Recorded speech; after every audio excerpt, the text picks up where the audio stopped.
Hello, everyone, and welcome to Author to Author.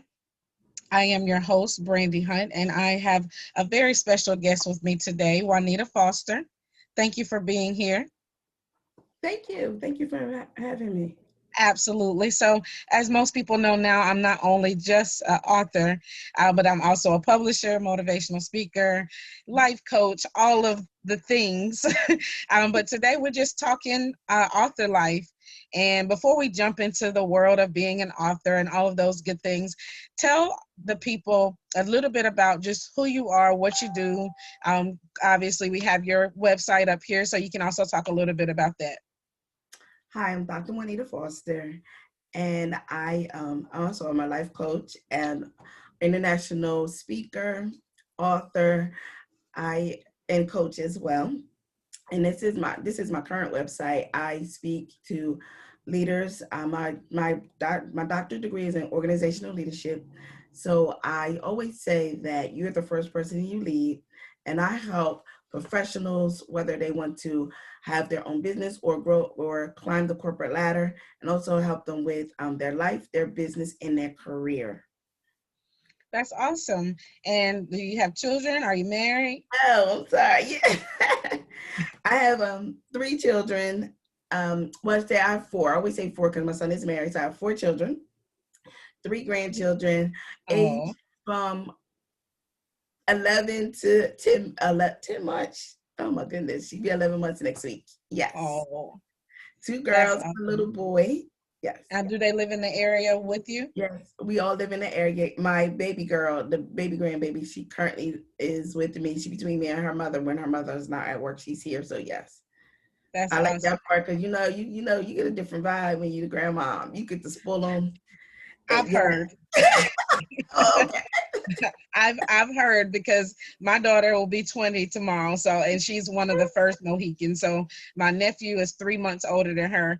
I always joke with my mama and tell her we paid her back because my sister literally delivered in July and I delivered in October, and so and so she became a grandmother in a matter of months, literally back to back. But she's totally different than she was when she raised us. But so I heard grandmotherhood is totally different than motherhood, but that's awesome. And now what state are y'all in? We're in the state of Delaware. Delaware. Okay. I've been Yes, there the a first time or state to two. ratify the Constitution. Because everybody be like, "Where's that at?" The first state to ratify the Constitution. Right. It's up top. I do know that. I don't know if it's above New York. No, we're right by DC. DC, By Philly, DC. Maryland. Yep, that's us. That's right. I came up there probably the end of last year. Y'all get cold fast. It's cold already.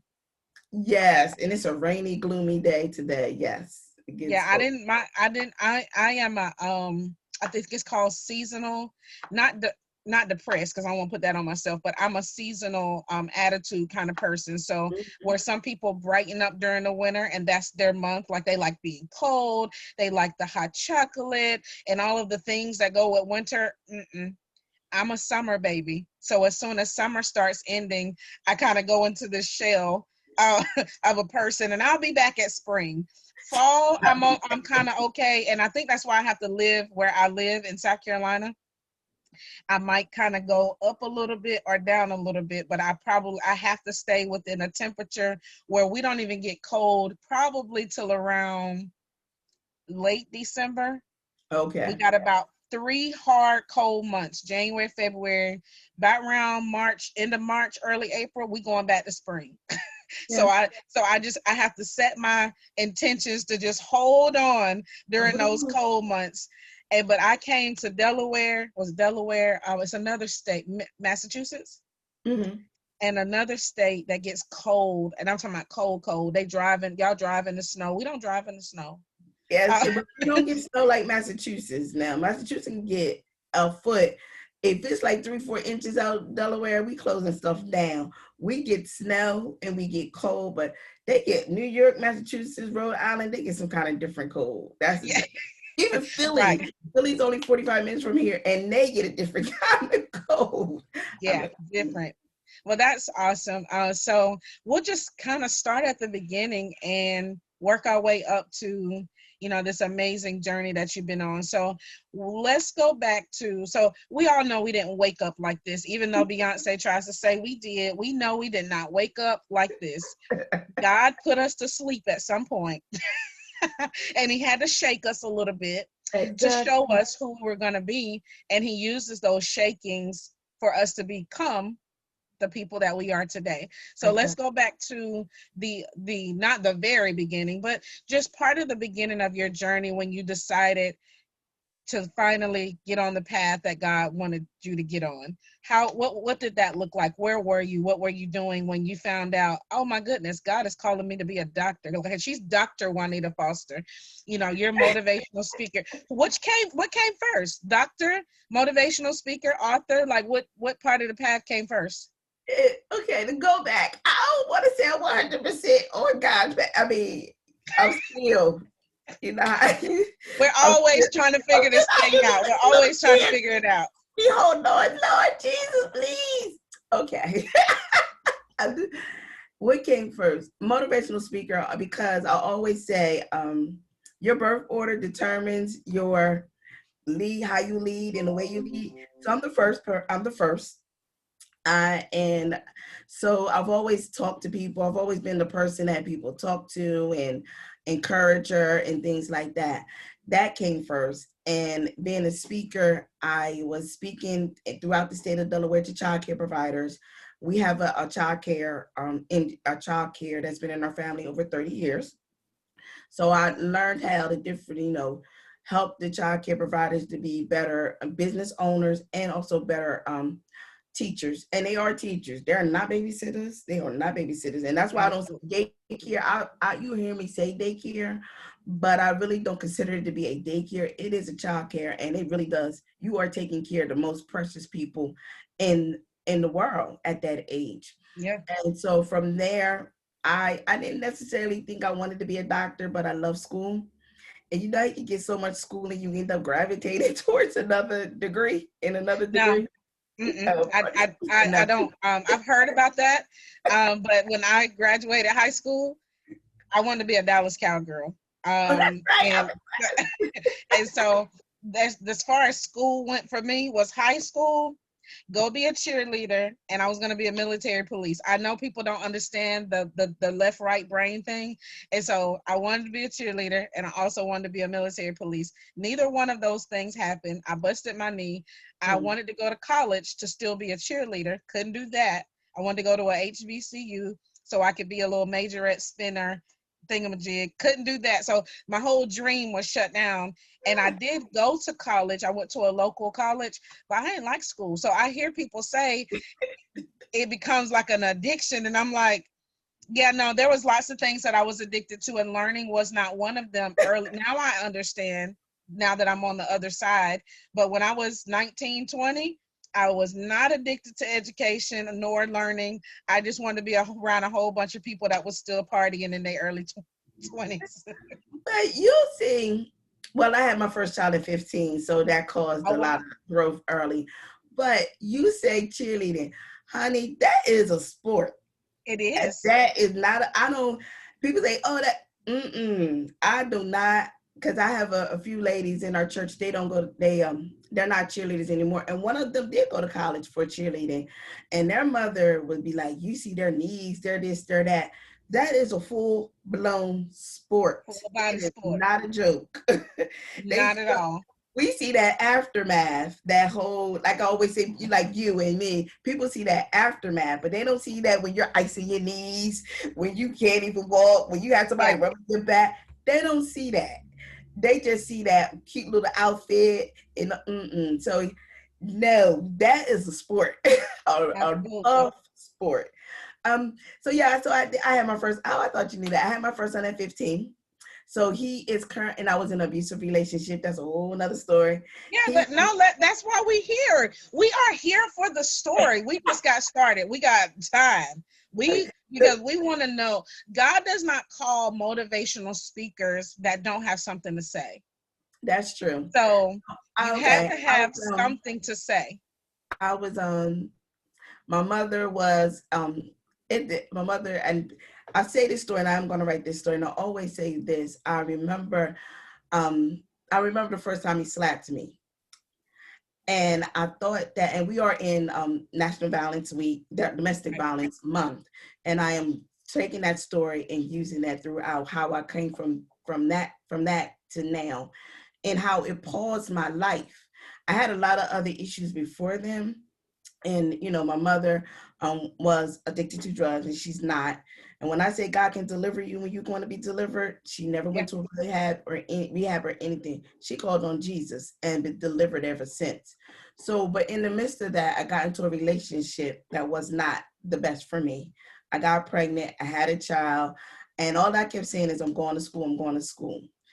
And the day he slapped me, I felt like everything stopped. I was like a pause. I literally I paused because at first I thought to myself, did he really do this? Did he really do what Right. I just did? And who am I to think that this is how I should be? Now, we were raised in church. I had a kindergarten teacher who loved me and took me to church. And I begged my mother to go to church. And I was known as the little girl who brought her mother to God. And then, like I said, my mother fell out of her relationship with God. And so that's her story. She can tell it. But for me, that's my story. And from there, um, I had moved, we had lost our place we were living, and I had moved in with his mother, and he was still acting silly, but he would never hit me in front of his mother because they slick.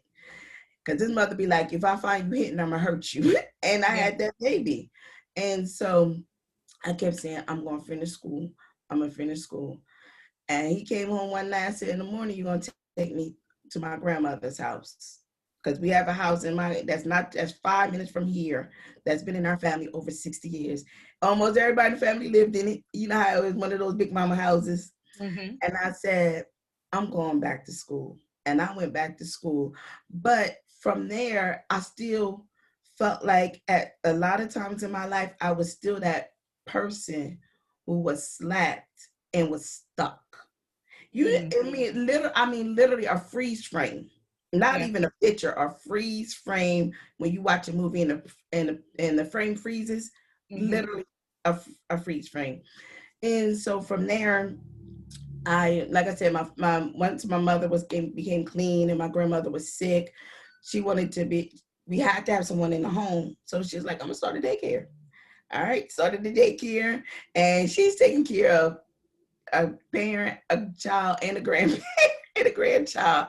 Oh, and she recently retired. I'm gonna say semi-retired because unfortunately, due to COVID, my sister had to bring her in back and forth because the center were closed, and so we have something to do for my mother to do. And so after that, we all just rallied around my mother saying that she wanted to have a child care center, two locations. It is currently two locations. It is one of them has the highest rating in the state of Delaware. My sister runs it. I am the backup to the backup. sometimes, sometimes the administrator. Sometimes be like, we got to do the trainer. I do the other stuff is when she calls, and so she's leading that, and I'm leading this. And from there, like I said, I've always been an encourager, and I was encouraging people when I was hurt. I was encouraging people when I was dying on the inside, but I Right. always still encourage other people. And from there, people would just come and ask me to speak. I would go speak. I speak, and then one of my passions, or I like to speak to young women who have babies at a young age. Absolutely. And you would never believe, yeah, you probably would believe that some of them feel so freeze framed. Yeah. Some of them they do, because I went and spoke at a homeless shelter, was for teen mother. Well, yeah, they were teen mothers. And one of the girls was like, I just don't know. I don't know if I could do what you do or be more than what I currently am. And I just was like, oh my God. So that is like my heart right there. I don't get to do it as much as I would like to. But speaking to those teen moms, because I was a teen mom, And the only thing is our family, we come from a strong stock of Black women. And I believe, without a shadow of doubt, if it wasn't for them, I would not be the person that I am today. And Absolutely. sometimes that's what they really need. They need somebody to say, yeah, girl, you can do it. I've been there. I was date raped before it was called date raped. And Right. I was in an abusive relationship. I was married and wanted to kill him and was going to church, dying, going to church, living and dying at the same time. Usher, Right. sang on the choir, all of that, all of those things.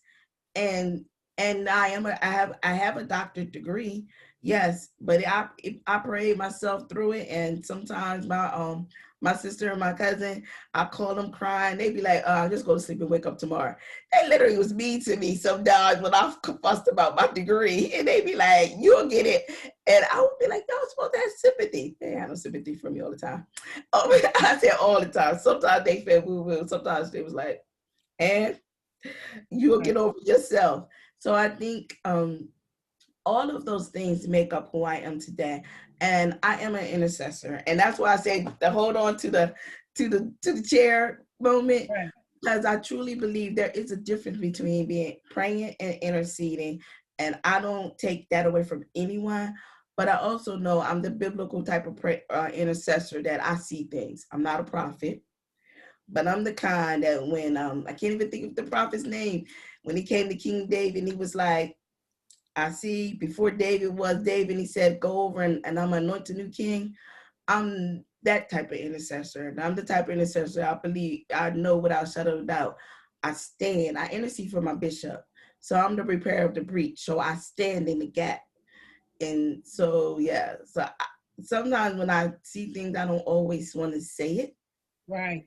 And I normally don't, because it's not for me to say, it's for me to pray. That's what the Right. prophets do.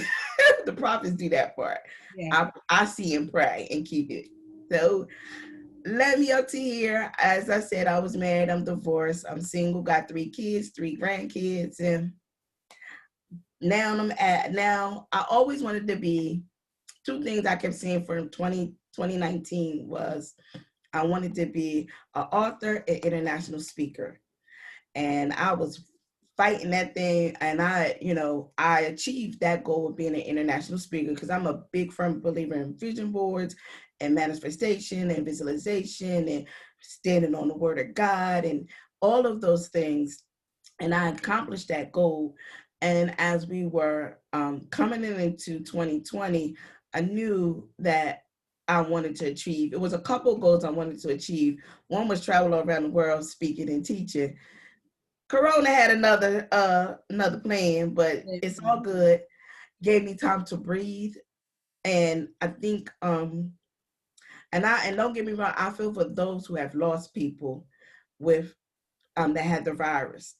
But I Absolutely. also think that sometimes the virus was a blessing to me, Yeah. because one thing I have to tell this testimony. My son was diagnosed with corona, and he was just like, Mom, I don't feel well.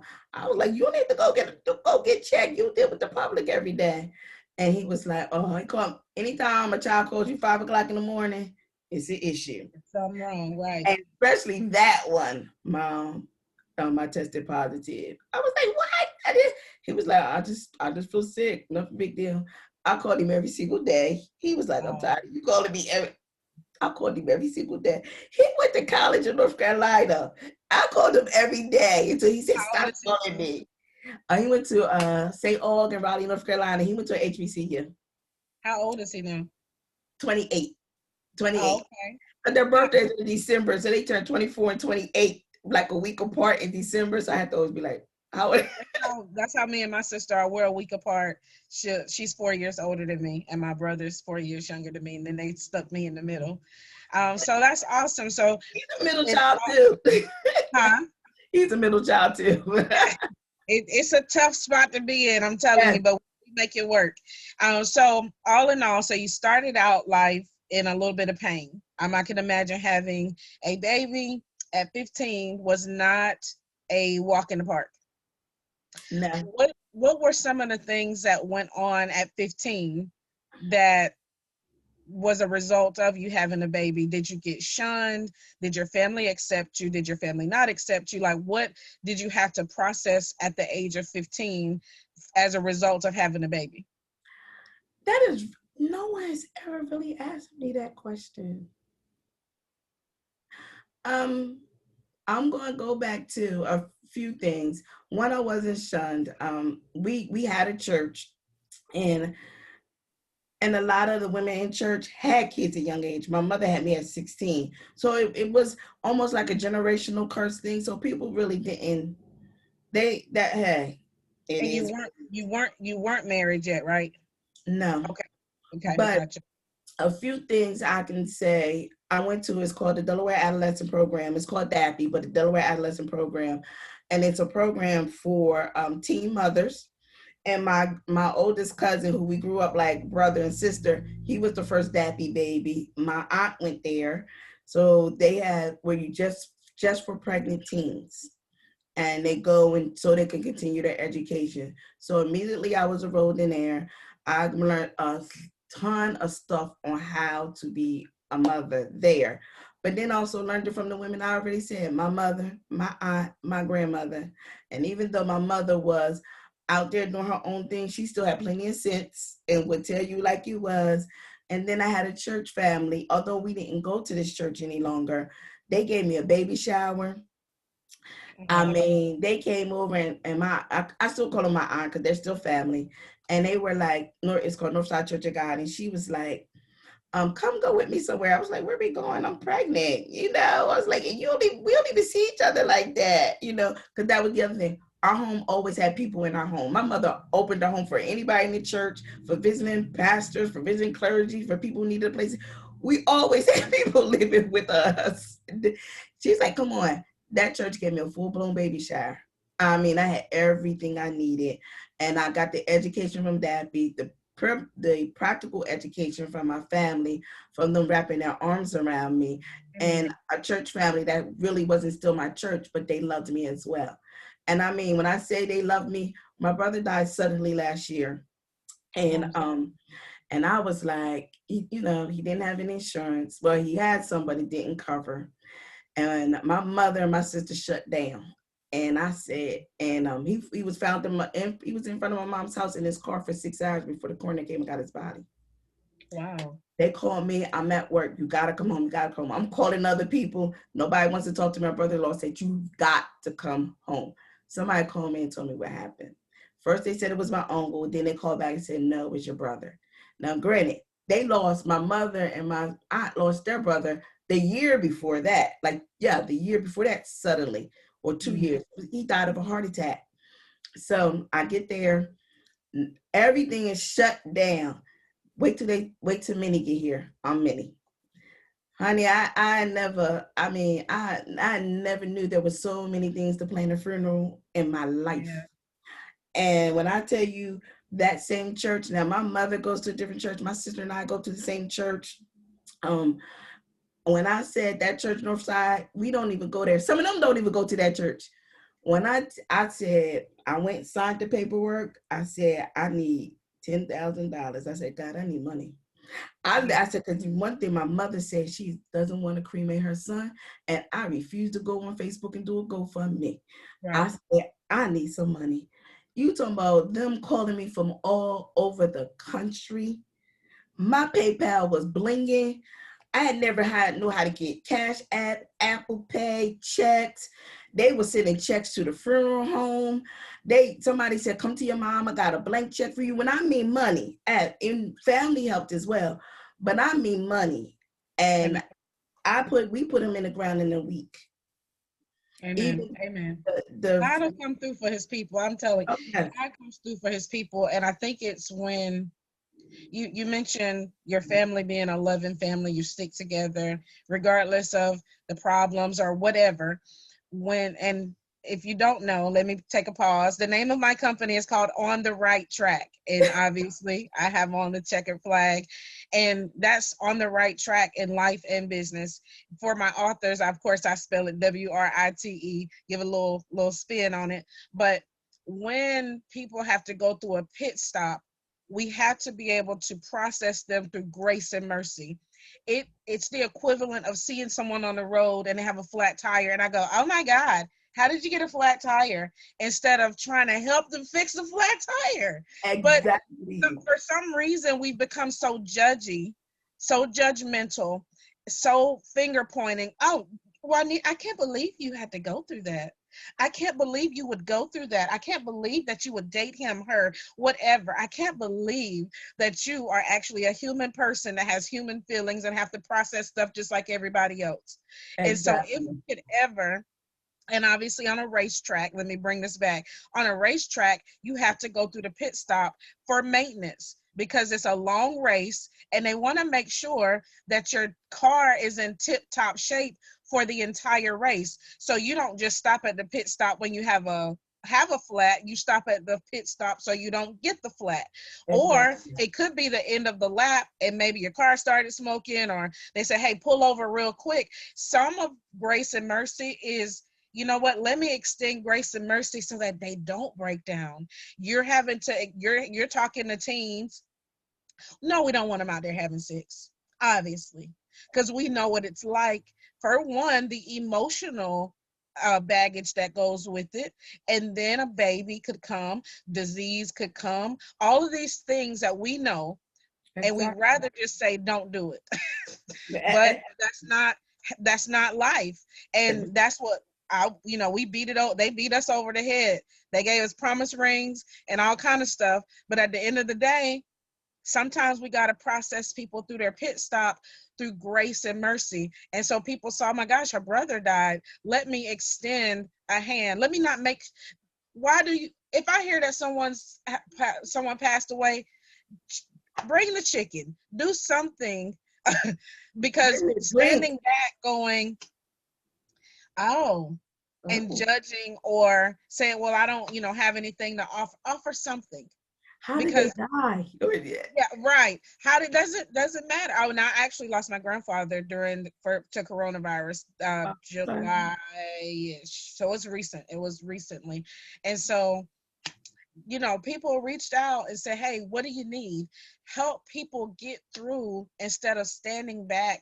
I don't care how old they are or the way you thought it should have went. And I think we're really bad about that. I can only speak for me. Oh, well, if it was me, this is what I would have done. Well, it's not you. So bring it on back. Bring it on back. It's not you. Thank you for your unsolicited advice. And because you're a coach, I'm a coach. Sometimes we have solutions for people that they don't ask for. You know what? Let me Exactly. help you with that. And so I have to remind myself to reel it on back in. They didn't ask you. Bring it Yeah, back. Come on back and wait for them to ask you for your unsolicited advice, and then let it become solicited. Because I think as Christian, um, as believers, we have that beautiful thing called the Bible. Sometimes we can misconstrue it, and sometimes we can use it for evil when it was supposed to be good. I'm a divorced woman as well, and my ex-husband will often try to use things in the Bible to manipulate me. Well, the Bible says you should submit to your husband. Well, give me something to submit to, and I wouldn't mind. You yeah, know, the you know, Bible also says, husband should love his wife like Jesus right? loved And the church. so here he is trying to, check mark stuff in the Bible, and I'm like, hey, let's not do this. Let's not use religion to our benefit only. Let's not use it to make the world how we want it to be, and not allow people to process. I only know what I know because I've been through a process. So Exactly. if I eliminate someone else's process that they're supposed to go through, now hopefully they'll take your awareness. Hey, you know what? If you have sex at 15, 20, whatever, I was 20 when I had my daughter. I was 19 when I got pregnant. And this is the potential outcome. And then they get to choose. What we don't do is wait for the choosing. And then if they don't choose right, then it's wrong. Well, no, that's what they chose. And so I'll be on the other side of the decision, still here to help you navigate, but that's not how I was raised. That's not, and go ahead. No, I'm saying that's not how I was raised, but now I'm coming into the knowledge of just because you know a thing or something worked out one way for you doesn't mean that that's going to work out that way for that person. And you have to allow God to bring them through the process the way He intends it and not the way you intend for it. Go ahead. Exactly, and that's so true because as a coach, I'm actually, and the thing about coaching when you're a life coach or a career coach, you get them to the point where that they come to you where they're like frustrated, Mm-hmm. and so you have to walk them through the process of one, building their confidence up. And so when you come to me, that is like one of the very first steps I do. When I have a client currently, and she's like, I just feel like nothing, everything I do is not gonna be sufficient for my organization. And like, because last year she had help, quote unquote help, that really didn't help.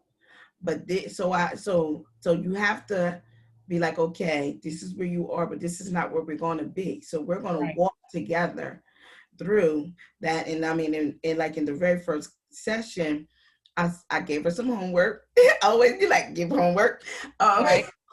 and I said, well, what do you think? What are your takeaways? She said, just this little bit of time we spent together, I feel more confident that when the school year, she's a teacher, when the school year starts, I'm equipped.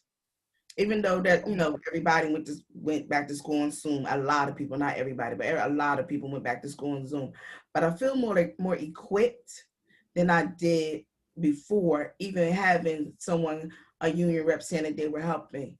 So I was like, okay, every day. And one of the biggest things was boundaries, because people will overstep your boundaries and Yeah. what in your life, in your business, and in your career. And Everywhere. I had, I would say the number one thing we're going to do is set boundaries. Because when you set a boundary, it helps you feel better. Yeah. And it may be uncomfortable. My boundary may be uncomfortable for Brandy, but I need peace. And you can't buy peace anywhere. No way. If they were selling peace, we would be a lot rich people. We will Yeah. have, that's not even proper grammar. However, we would be rich. And so that's one thing. So I said you need to have boundaries for your sanity, because Right. when you take a job home, and I mean not like we've taken our job home through the corona, but when you take a job home, when you can't sleep, you eat, you in a shower, you on vacation, and all you think about is seeing what's going to be on the email, trying to see, not even, I don't mean good things, I mean bad things, feeling anxious. When you do that, that's not no way to live. And so, number one, you've let your job cross a boundary. Yeah. Mean, when I'm at home, I'm at home. When I believe you me, my computer's right here. I'm in my office. When I turn off that computer for the day, I'm done. I'm done with the government job. Yeah. I'm done. Because if I don't, because I have been in church in the fast and had my manager call me fussing. I said, wait a minute, I'm on leave. Right. Right. And it has to be that That's important. illegal. I'm on leave. And she called me about something that wasn't necessarily business job related. And so I was like, wait a minute, I'm on leave. And I know I'm on leave. So unless it's an emergency that the government's going to burn down, which I know it's not going to burn down because of Right. Juanita Foster, click. And I'm in, and she didn't call me back. Well, so we know we should put them in place. Let's talk about why they're not in place. So why do people lack boundaries to begin with? I think I'm going to speak for women because I primarily deal with women. Me too. I think the reason why women do not, we allow people to cross boundaries. One, we're a nurturer. Two, we have to understand no is a complete sentence. Right. And Before a you lot of go, times we don't believe let me go no. back to your first one before you keep going, because I know when you say, because I used to hear we're nurturers. Do you think that we nurture for self gain as Yeah, well as nurturing the other thing? So we're getting something out of the nurture sequence. So it's like, yeah, let me take care of you, but it's really so I can feel good about me. me. Exactly. So when we say we're nurturers, you are absolutely right. But then that also says, well, then I need to do a self-evaluation of myself. Right. What about me that I do for me that brings me value? Yeah. So I do ask my clients to keep a success journal, or we a lot of times, they may not have one. So those are some of the things I ask them to do. And let's go back and look at all the things you've been successful at. Even if it's a little thing, you might say, oh, when I was 10, I got a certificate for perfect attendance, or I was the student of the month. Go back and how you feel about you when you see those things. That those are internal things. And Yeah. also because I also coach a lot of Christians. What does the word say? Right. And I'll bring you back to the word, because when we turn and look at God and then we say, God, I'm gonna give it to you, and you really do give it to him. That's how I can still go to church with my ex-husband. We don't go to church together any longer, but we went to church for a long time together, to the same church, and we worked at the same job. And I got on his bus and spoke to him. Him and his wife and I are friends. I would Amen. say we're friends today. His Amen. current wife. That takes a lot, people. Don't try this at home. Don't try if you're not there yet. This is her process, but it's showing you what's possible when you let God drive, You're when right, you let because I God have, be in control, when because you take your feelings out of it and take your mouth off of it and allow your heart to heal. You can do all yeah, the Bible. You can do all things through Christ who strengthens you. Because through Brandy, I would have cussed you out. I don't even cuss, but I know that if it was up to me, some of my clients, um, cussing would have been part of it. I'd have shut my computer down already. I'd be somewhere swinging on a pole, amen, with my old body, not my new body, not my new glorified after baby body. when But I seen your 40 pictures, those pictures was flying. I well, was like, well, I'm working on it. I'm working on it. The Lord knows how to keep you humble, though, and it's because it's without the flat stomach. It's probably why I don't have one yet. But let me make girl, sure before I get it to you, you ain't gonna go out there and act crazy in your 40s. So, ooh, um, that is but my testimony. I lost 80 pounds. My family is like, my sister said, I it's kept looking at these pictures and looking at you, and I was like, she that's like such, she lost weight. yeah. So think about I really do need new pictures. My sister was like, I know you're not going, because I wore them short and tight.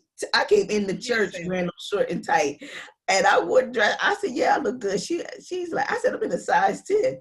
She said, everything you own is tight now. I said, no, it's not. Everything. Listen, I'd be like, this is too And loose. I'm almost 50. I'm like,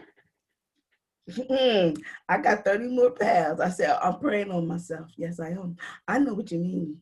And Amen. Well, let's talk about that while we're on it. So let me so for those watching, they may be author, they may be an aspiring author, it may be just somebody that jumped in that's a reader. That's once we start talking about books, so there's a lot of different personalities and people here. So if you're an author or an aspiring author, you're like, oh, I got a story about that I want to. Yes, write the story. She's told it. I don't know how many books how many books do you have? Because I Brandy see one in Hunt. the wind and the windows. Is that yours? No, I have no. I have one book. I'm actually writing three. Okay. I'm writing my personal memoir, what I told you about me being a teen mom. And then I'm writing another leadership book and another collaboration. See, she got enough life stories to write 1,000 books. So if you're an author, aspiring author, you just got to have a good story to tell. Your Yeah. life, I promise you, if you sit down and think, oh, that's a good story. And even if it isn't a good storyline, maybe there's a message that you can get out of it. So that's my little disclaimer on if you are aspiring author and you feel like you don't have anything to write, just look back at your life. You're like, you Exactly. know what? And it doesn't have to be your whole life. Like, she probably could write a book just about having the baby at 15 and where they are now and the relationship and how it's different than if y'all were only 5 or 10 years apart. You're just like, you're only 15 years apart from your child. I know that. So my child is 20 years younger than me. She thinks she's my sister now. And so, have you seen her? She Yeah, looks just I saw like, your Facebook page. Yes, and yeah, he thinks he's my daddy, and I have to yeah. tell his kids, wait a minute, because we lived together. When I had surgery, I moved in with him, and then when I was about to move, my daughter-in-law, we share a birthday. My daughter, I said, Oh, his wife was mama's birthday. She had cancer at 30. So he was like, Mom, don't leave. So I ended up staying because her mother is deceased. And I mean, every Thursday I was at the hospital with her friend and I, we was at the hospital. When they wanted to act up, I was like, hold up, wait a minute. Y'all, did she not tell you she was hurting? Yeah, I try to be nice, but I go to Mama Bear real quick. But yeah, wow. I said, Yeah. you are not So, my daddy. I'm your mama. right. I have to tell her that too. And then when we're out in public, boys, they'll look at me and then they'll look at her. And I'm like, yes, I Yes. am her mother. My baby boy, because we're both light skinned, when people come, he said, I'm not her man, I'm not her brother, I am her Right. son. A lady in church thought we were brother and sister for years until like Mother's Day. He said, Mom. She was like, what? She said, I thought that was. He was like, I'm not her brother. I'm not her man. I'm her son. He says Right. that when we just meet people, I'll be like, no, God, go there. Because we look alike. We look alike. Right. So, but back to weight loss. You thought I was going to let you move. So what triggered or what caused you to go down that road? What caused you to say, you know what? I need to be a better version of me. I need to be a more healthy version. Now, if let me make sure I got the story right. You took care of his mother that was 30 when she passed away from No, my cancer. daughter-in-law, she's Your not dead. daughter-in-law, My okay, daughter-in-law, had she cancer. got cancer. She found out she had cancer like right after our birthday. Oh, And I wow. was about to move out of their home back into my home, and she found the lump. And I said, go. I said, because one thing I do know about the healthcare profession, I have 20 years in, so I can speak. They don't think that because you're 30 and you're Black, you can get cancer. And she was young, and Yes. and she's Dominican. So sometimes there's a culture language barrier there. Yeah. I mean, she speaks fluent English and fluent Spanish, but when she opens her mouth, you can tell English is not her first language. And I Hmm. said, no. I said, if the doctor tell you that they're not, keep asking them, and then I get to go the next time. No, they immediately brought her in. Her oncologist is wonderful. I was like, I think we cried our last visit because we went to the appointments with her too. I think we cried because we were like, we're not going to see you anymore. Be glad, Oh, but we're not glad because she was so sweet. But so she, thank God she is cancer free, and yeah, my grandkids were there. So we do what mamas do. But no, I had weight loss surgery. One, I okay. got diagnosed with sleep apnea. And as I got older, you know how it is. You get older. You 40, I'm 49. So as I got older, I felt like, and then I have a more sedentary job. When I worked at the Delaware Transit, I would go out, be walking around, do different things for my job. But when I came into the government sector, it's a sit down job every day of the week. So I started picking up more weight. Then I didn't like how I looked. Then I kept saying, how am I going to be speaking all over the world and look like this? And then Right. I also went to the biblical part of it. Said, God help me. God, if I'm going to represent God, at some point in time, there, as you can tell, there's lack of self-control when it comes to me. I can't Right. speak for anyone else. I'm speaking for Juanita. What Juanita said to Juanita. And I looked into weight loss surgery. I got weight loss surgery. I dropped the weight. It is not easy. And I'm telling you, I'm 2 years out. I lost 80 pounds. I look at some of those pictures and be like, I was fat. I tell my family, y'all didn't even tell me I was fat. Well, mine did, but I just didn't listen. Well, not I would say they didn't come out and say it like that, but my mom would be like, you look like you're picking up a weight. You know how they do in the Black family, child. My grandpa would be like, I'd be like, oh ma, I lost 5 pounds, and my grandpa would be like, look behind you, I think I found it.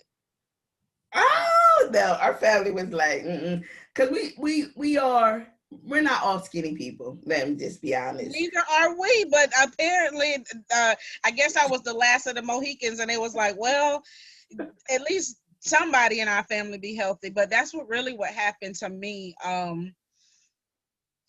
Because a person can say something, they can beat you down and beat you down and beat you down, and you still don't hear them. It's Mhm. when you hear it from the inside and it matches Exactly. the outside that it starts to bother me. So it used to be like, what are you talking about? I don't care. I eat what I want to eat. Because, when you're young, you think that I'm going to eat what I want to eat. My metabolism is high. I'm fine. Well, all of a sudden, I used to maintain like a 175, 180 range, which I mean, 20 something ish. I thought I was fine. I wasn't, I didn't have high blood. I didn't have nothing. Nothing was wrong with me. No high blood pressure, no high cholesterol, none of that.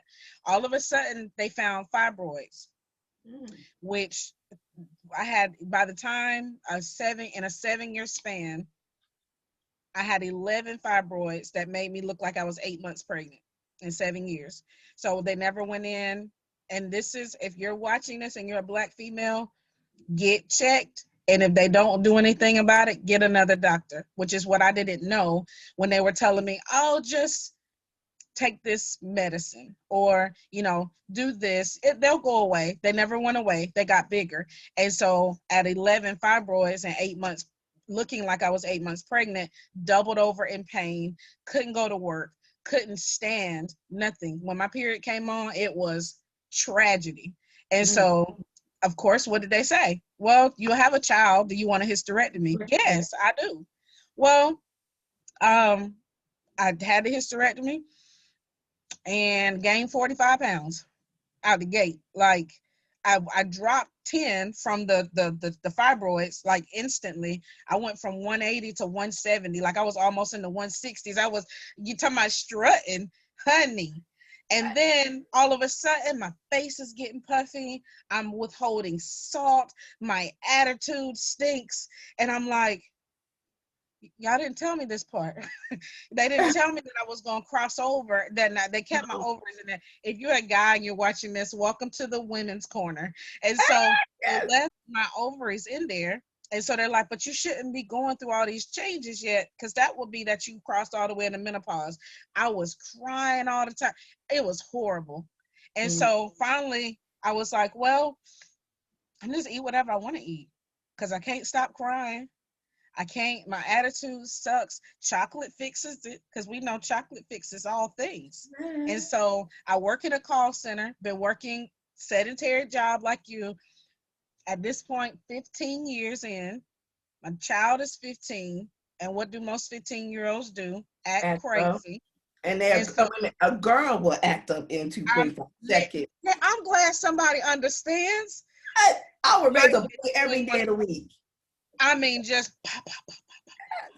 And I'm What? like, no, okay, something. And then enrolled in school because finally the leadership bug started hitting me and doing something with my life.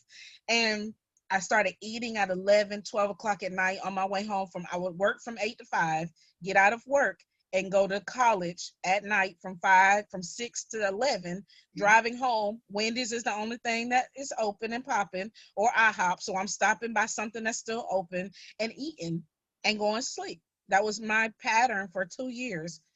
I finally woke up one day and was like, over 200 pounds. Ooh. And I was like, when did this happen? I felt heavy. I stood in a mirror and I felt ugly. And I was never like that. I told you I want to be a cheerleader. I was 5 foot tall, lightweight. And all of a sudden, I felt empty inside. I felt drained. I felt numb. And I was like, where did my bubbly, fun, outgoing personality go? Give it back to me. And so I'm talking to God and I'm like, God, where is it? What do I need to do to get it back? And so fast forward some years, finally got to 220 pounds. I was 170 4 years By ago. the way. 220. I tell you I was 5 foot tall. That ain't good. Oh yeah, I'm 5 foot even too. So it's 225 not. I was 240. 5 foot. Is Yeah. 240? Oh man, I yeah. was That ain't 240 good. and I'm five even too. And so I I went know. to the doctor and the doctor said you have my cholesterol had got up to 275. And he said, I don't see how you still walking around. I was like, I feel fine. I'm just trying to I went to the doctor because I told him I'm fat and I need a pill. And he said, I'm not gonna give you a pill. I'm not that doctor. I don't know who sent you over here, but they should have surely told you that I don't give out pills. But I will give you a solution.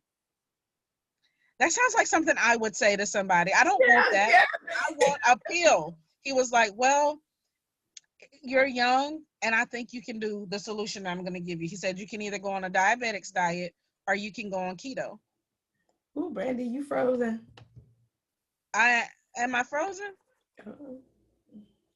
Hold the line, audience. We got to make sure she get unfrozen. I'm actually on my end. I'm still moving, and you're frozen. Dr. Juanita? All right, there you go. I can see you're frozen. Okay. Well, I can still hear you. Can you hear me? Yes. Okay. Well, we'll keep going. So the doctor basically was like, you need to do keto. Dr. Juanita? Okay. So everyone, this is how technology works. We're going to wait for her to come back in. I'm going to continue to tell the story because it was on me anyway. And so had to do keto, and I didn't have to. He said, you can do keto or you can do the diabetics diet. And which one would you like to do? And I said, well, I don't want to do neither one of those. And I left. And he came back. I went to Whole Foods looking for some kind of energy drink, and a man walked up to me. I was actually asking the clerk for an energy drink, and a man walked up to me and said, you wouldn't need an energy drink if you did keto. And I was like, wow, okay, well, God, I guess this is God. So that's where my weight loss journey started. We're going to see if we can find Dr. Juanita to come back. Hopefully she's coming back. Gotta love technology, right? Hold the line. Let's see, make sure she's not trying to get in the room. We're Are you back. still there? Are you back? Yeah, you had came back and then it said, then I must have lost you because it was on a codal delay. You were back. I heard the end of the story and everything. Oh, good. I told him, I said, this is technology for you. I heard all of Um, that. so Yeah, keto. Yes. But I had to lose, but see, the thing about the weight loss surgery, a lot of people think it is like if you ever watched that 600-pound life, he does. uh-huh. I had to go and I had to get this therapy and everything, and I had to go lose weight before they would even do the surgery. So the insurance companies really don't play with that. They for real. That is the honest God truth. So when people think that people just go in and that they all of a sudden they go in big like that and then they lose the weight, that's not necessarily the truth. They have to lose weight and you have to go to counseling and you have to see a nutritionist and before your insurance company would even approve you to go. Isn't it odd, as because you're a counselor, so you know what the benefits of counseling are. And I know the answer to this, but for somebody that's watching that doesn't know, because I had to ask, why would they send you through counseling for a weight loss surgery? For one, it does take a mental toll on you. And just like you and I was saying, we would be like this. Yes, that really does happen. You would be all like, I'm cute, I'm this, but also there's a negative side to it as well. And so some days I have to be mindful if I'm stressed not to eat. Because there are plenty, I heard the stories of a lot of people saying, oh, I know somebody that had that weight loss surgery and they gained all their weight back and went back higher. People are so negative. Yes. And so you still have the same problems just in a smaller body. So the purpose of going to counseling is to help you to be able to recognize that if you have other issues, you need to start looking at getting the other issues taken care of. And what's Right. going to happen if you lose, say, because you do drop weight fast. Hmm. What happens when you drop 40 pounds in a month? What does Right. that do for your psyche? Because there have been people that have felt bad that they lost weight and then wanted to pick it back up again. Do you think that comes because they're not able to relate to this new person they're looking at in the mirror? Absolutely. They're not able to relate Yeah, because, because the like, old version of you is woe is me. And I'm not saying you can't be. So when I was 220 pounds, I was confident. I was confidently going in the wrong direction, but I was confident. And so, yeah, not saying that because I don't want anybody to be like, oh, so you saying because I'm a heavy girl, I don't have, that's not what I'm saying. I'm saying that that person that you used to be is still standing in the mirror. You yeah, just dropped 100 pounds off of her, but the same negative thoughts that you thought about yourself, the same, you have to still make the shift. Your body shifted, but your mind didn't shift. Or you can't accept all the compliments because you still feel like the ugly, overweight version of you. And people are going, girl, you look good. And you like, it's all right. yeah, It's okay. yes, Or you're not comfortable with the loose skin. Like I just told you, I'll tell you, I'll be the first to tell you. When I had my baby, I cried. Not because I was having a baby, but because I knew that my stomach wasn't going to be flat no more and I was going to have to, work it out and it was going to have stretch marks and stuff on it. That's stuff that women go through. Like that's, you go through the mental, will a man love that part of my body if I don't love it? yeah, No. exactly. I mean, he No, and might, I had but hanging skin yeah, the and hanging other skin, places. the neck line, the lines. Like I still got a few, I lines in your neck from your fat roll in your neck. You got to think, be all right with the process and the transition, and people telling you you did a good job. No matter if it was yes, surgery, whether you sweated it out, whatever I don't care if it was 5 pounds. It's hard to lose weight when you exactly. gain the But weight. It's harder to lose it than it was to anything. gain it. Because And I so heard people say to me, well, you cheated. You got weight loss surgery. And I also think to myself, I said, well, I was dying. You wanted to see, I'm thinking to myself, well, I was dying. I mean, but just like you said, I had high blood pressure. I didn't have diabetes, thank you, Jesus. But I had sleep apnea for over 20 some years. And we all know people who have sleep apnea, they really do die. yeah, I took a nap. Well, I don't go to sleep. I put my machine on all the time. If I was to take a nap, I put my machine on. It point blank. yeah, I had to because I know when I stop breathing because I wake up, obviously. And so I was dying and I was fat. And you thought that I cheated? No, I did cheat. I cheated an early death. right, Exactly. So right. you don't. So all of those things play with you because can you imagine if your self esteem or your self confidence is not to a level and somebody said, "Well, you cheated," you are Right. you looking at well, I cheated. What do you mean? So it does. You really, really, really, you have to really, really still do some inner work. You do it, and that never leaves. Like you think, oh, I've made it. I did the work on this thing over here, and then God goes, hey, got this thing over here too. And it's because if he tried to, I watched a man lay bricks yesterday. Mm-hmm.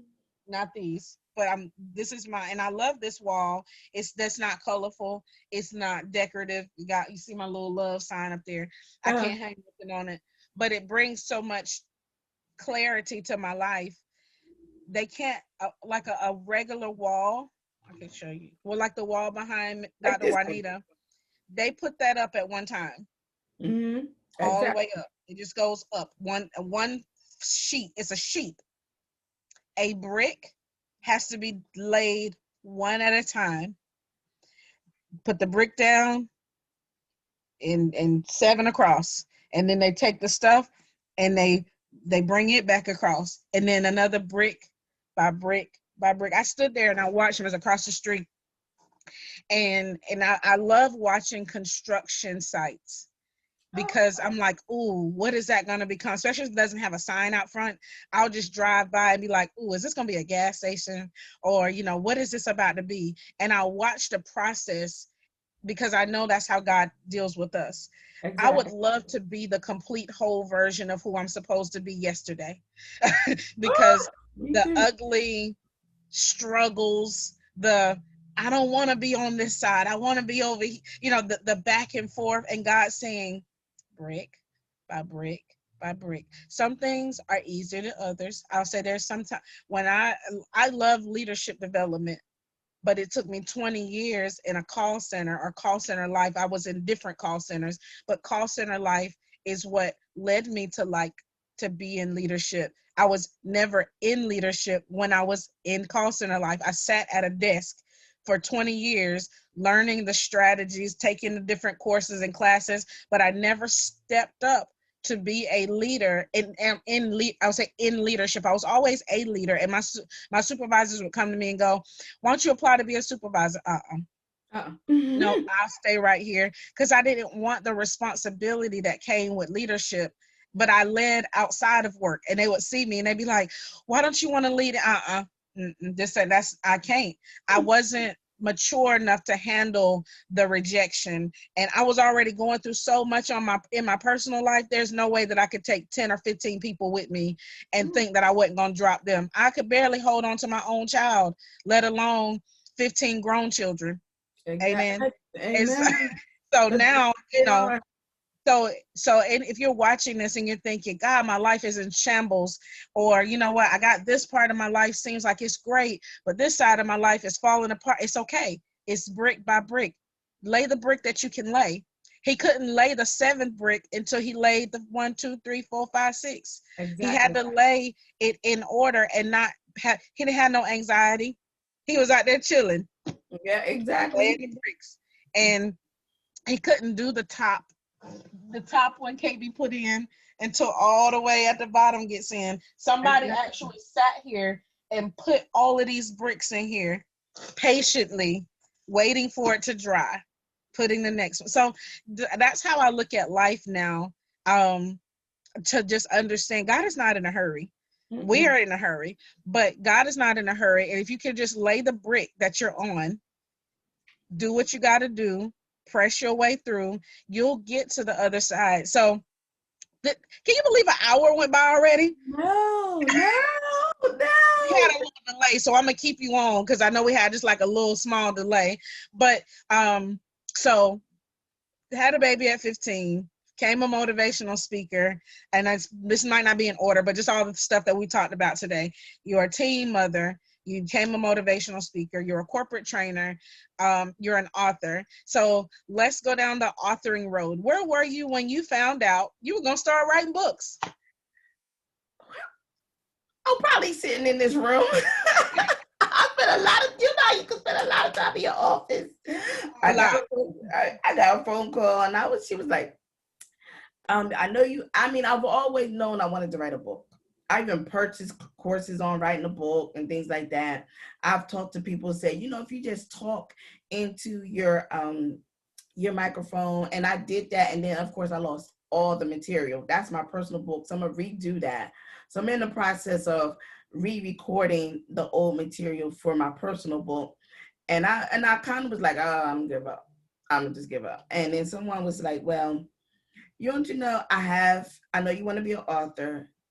Instead of you being stressed about writing a book, won't you just think about writing a chapter? Oh, I can do a chapter. I did write it. Anybody can do a chapter. I can do a chapter. How many words? Oh, I could do that in my sleep. And I said, okay, let me do this and get author behind my name. And not that I want all these thousands of accolades, but this is what's on my vision board. So it's not so much of what other people see, it's me.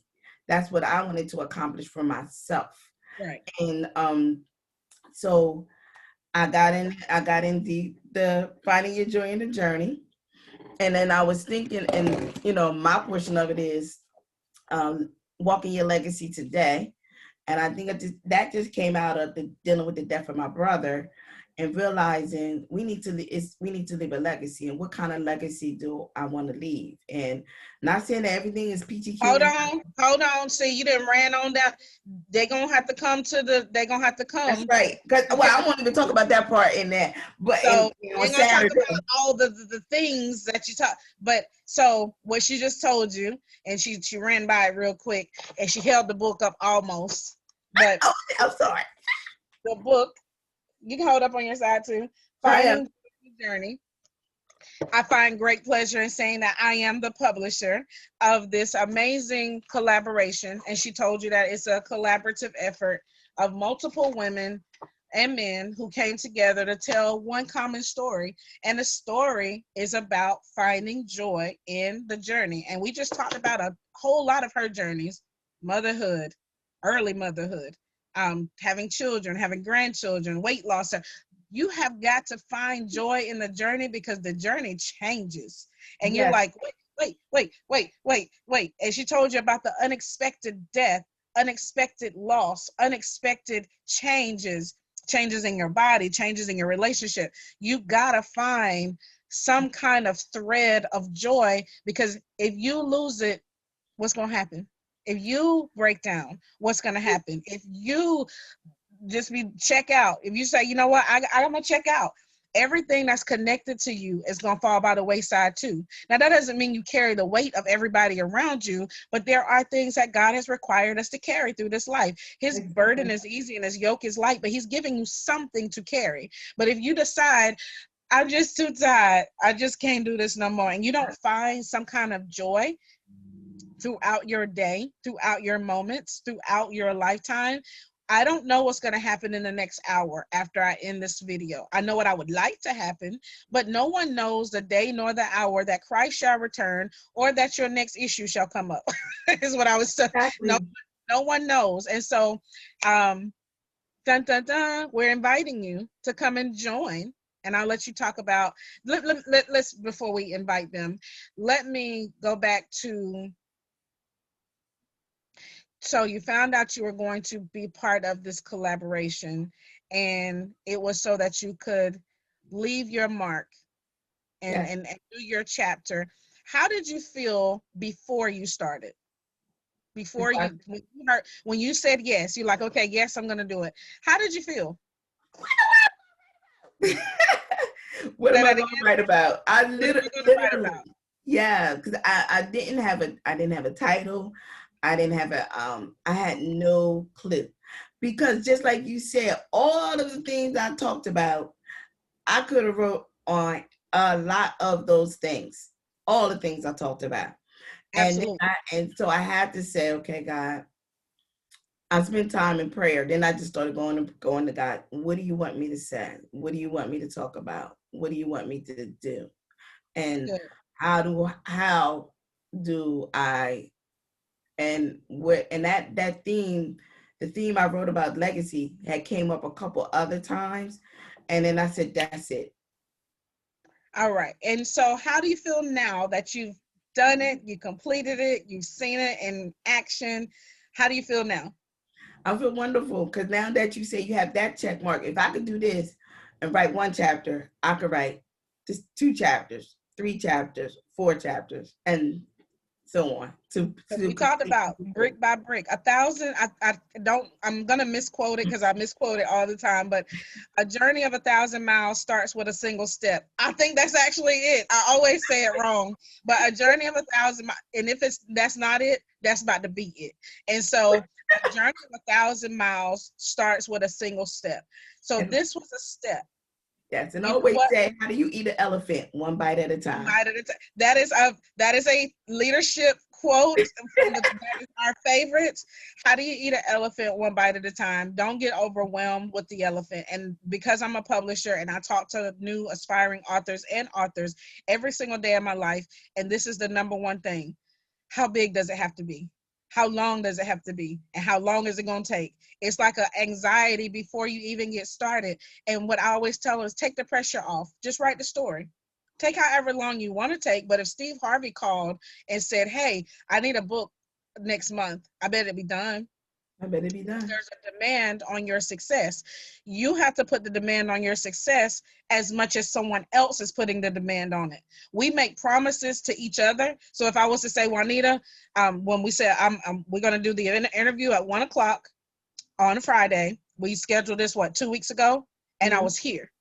We don't make the same, and I made sure, come hell or high water, I hope I can say that, I was here because I had committed to you. And if I wasn't here, that's me not making my commitment. Well, people don't do themselves the same way. So when it's time to write a book, they go, oh, it's time for me to thumb through social media for the 75th time.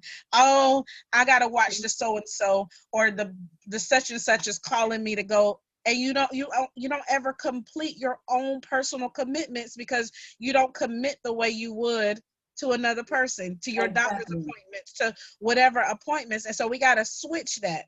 So I'm so proud of you, jumping out there, taking the leap. And books are keys. She said, you know what? I don't want it for the accolades, but I understand that because it's not about the title, but the title opens doors. Exactly. They're not inviting me to come to the heart surgeon's banquet.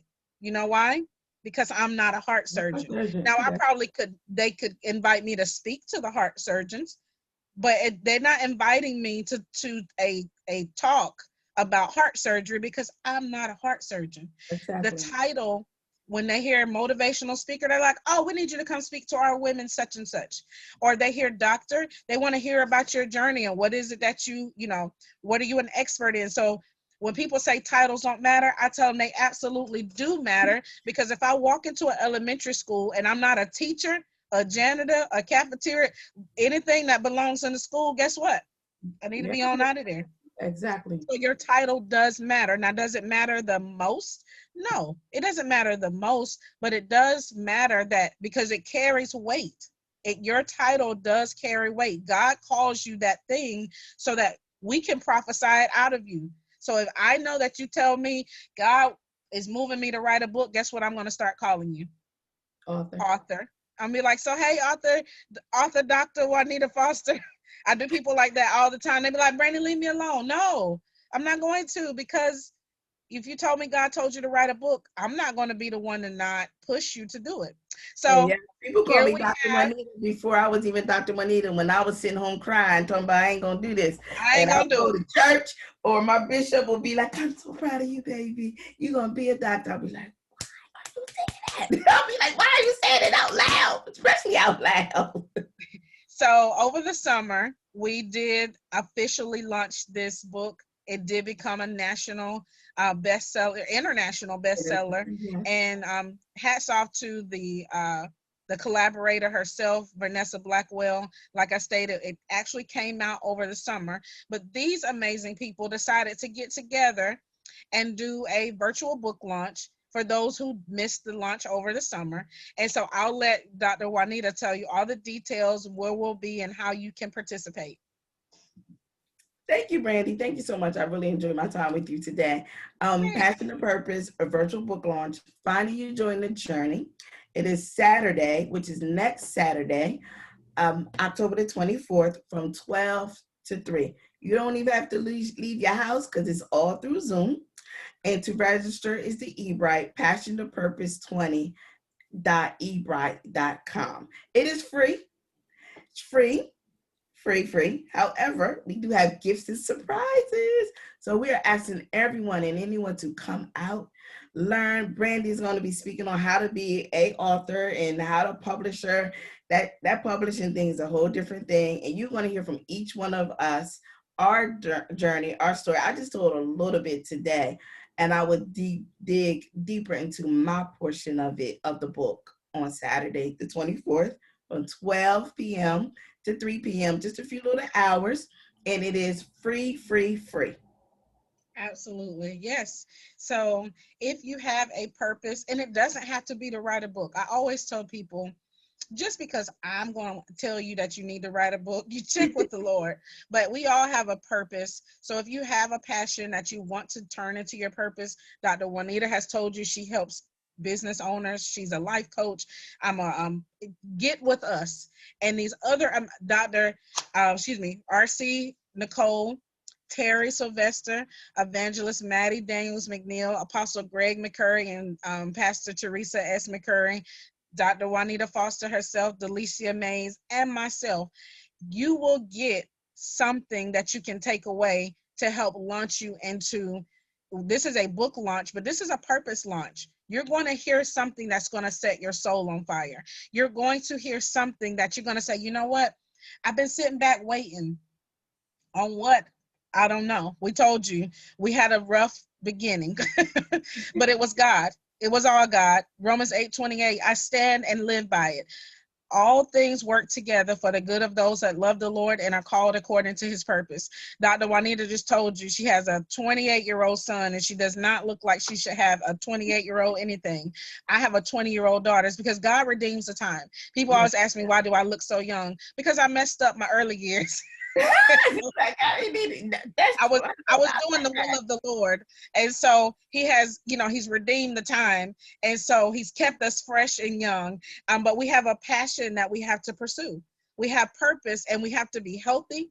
We have to be wealthy. We have to be wise. And if you've been blessed just by our dialogue today, you have 5 other people. Wait a minute. 1, 2, 3, 4, 5, 6 other people. Forgot about Pastor Teresa and her husband are together. Yeah. So you have 6 people, 6 other people, 6 other amazing testimonies. I'll be your gracious host for the day.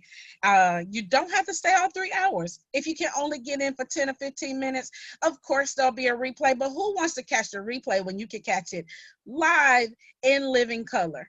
And so please come out Saturday, October 24th from 12 to 3, Finding Joy in the Journey, virtual book launch from passion to purpose.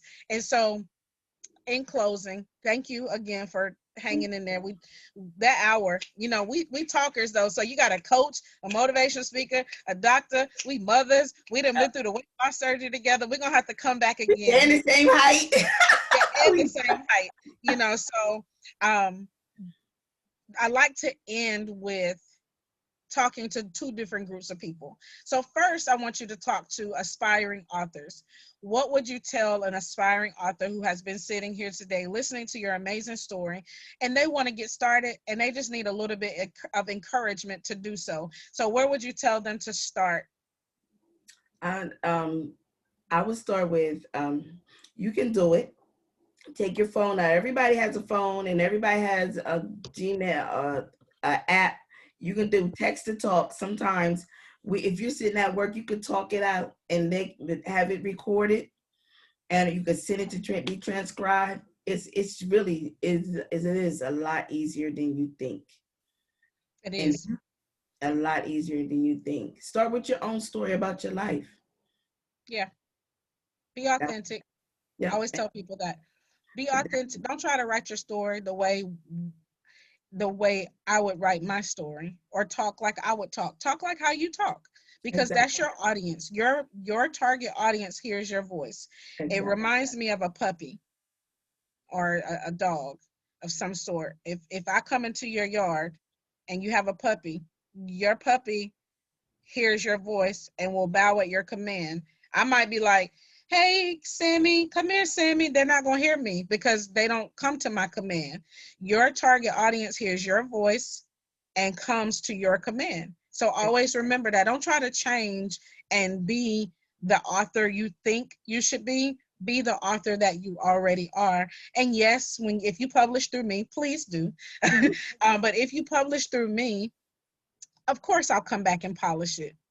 I couldn't have helped that man lay those bricks over there. You know why? I don't know what I'm doing. Yes.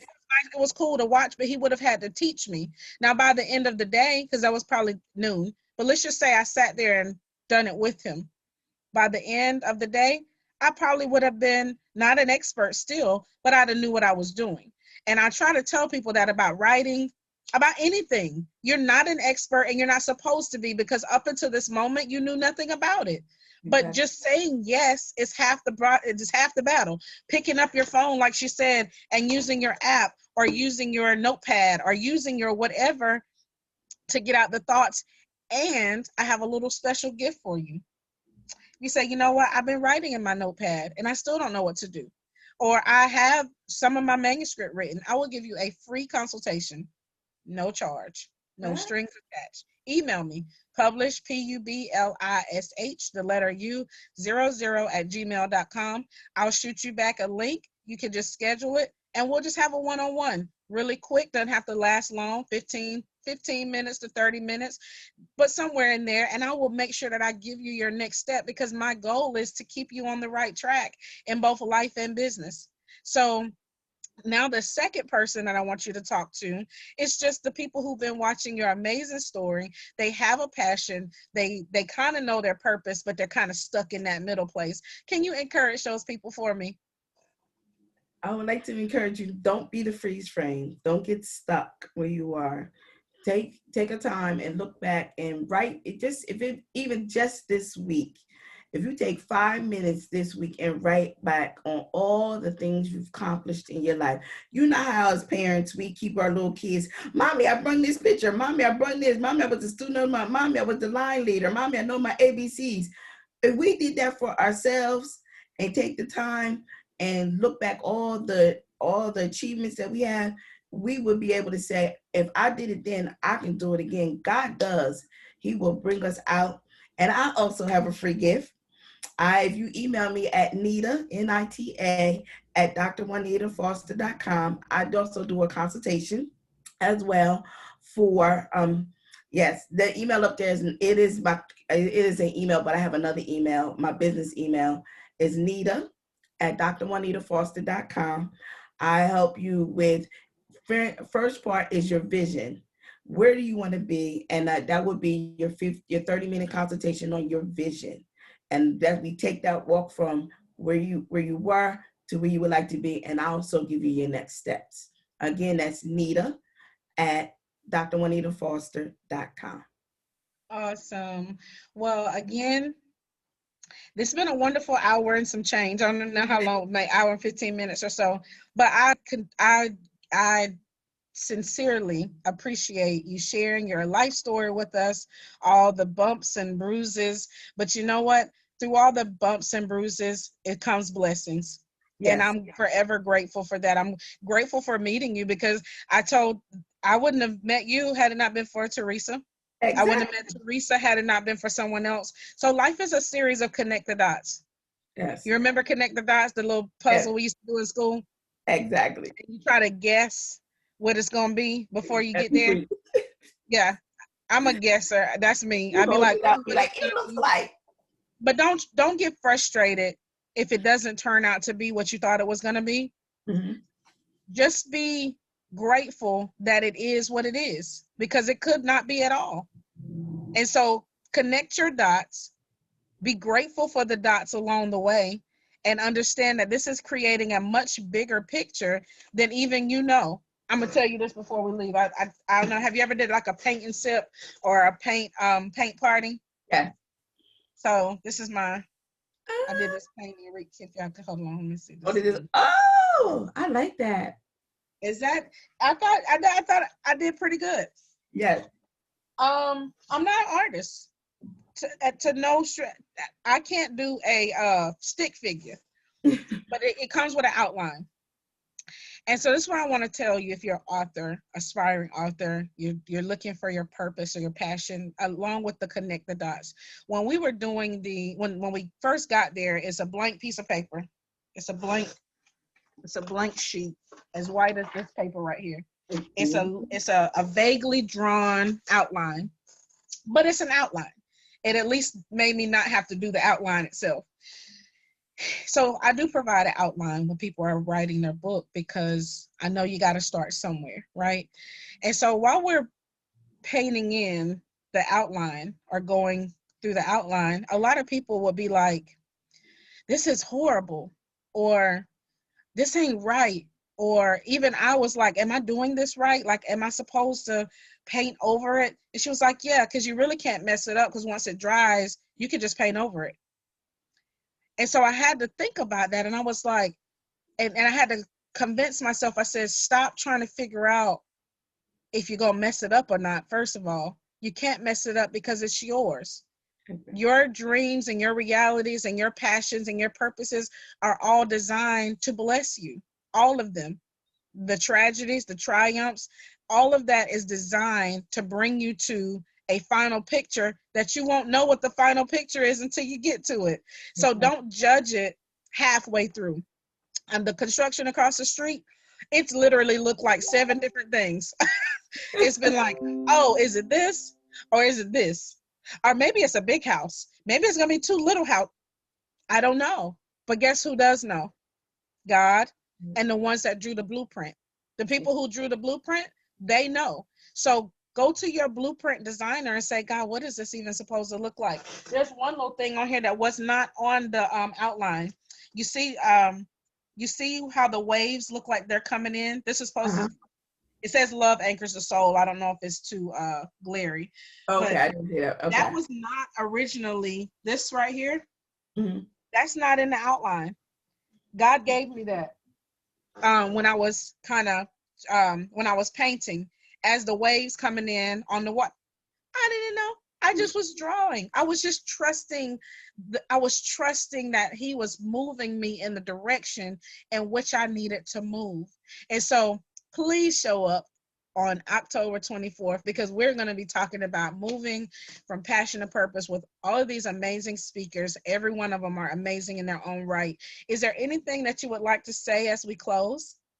No, see you on October the 24th. And thank you for taking the opportunity to speak to with me today. I really greatly appreciate it. No I problem. always Hang on the line for me. Don't hang up yet. And Okay. we'll see you guys on the next Author to Author, when I'll be interviewing another amazing author. We'll talk to you later.